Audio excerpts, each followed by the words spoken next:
పరిస్థితి మన జీవితంలో ఇచ్చిన తర్వాత చాలామంది జీవితంలో వచ్చేది ఏంటో తెలుసా?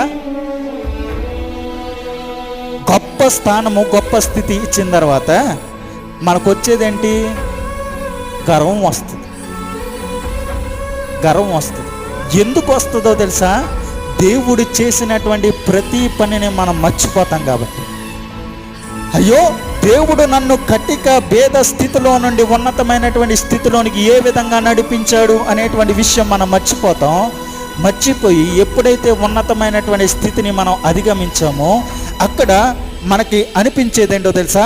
ఇది నా కష్టం మూలంగా వచ్చింది, నేను కష్టపడితే వచ్చింది, నేను శ్రమిస్తే వచ్చింది, నేను చెమటోరిస్తే వచ్చింది. ఇదంతా దేవుడు అనేటువంటి వాడు నాకు ఏమి చేయలేదు, కేవలం నా యొక్క కష్టార్జితము, నేను కష్టపడడం మూలంగా నా జీవితంలోకి వచ్చింది అని అనుకుంటాం.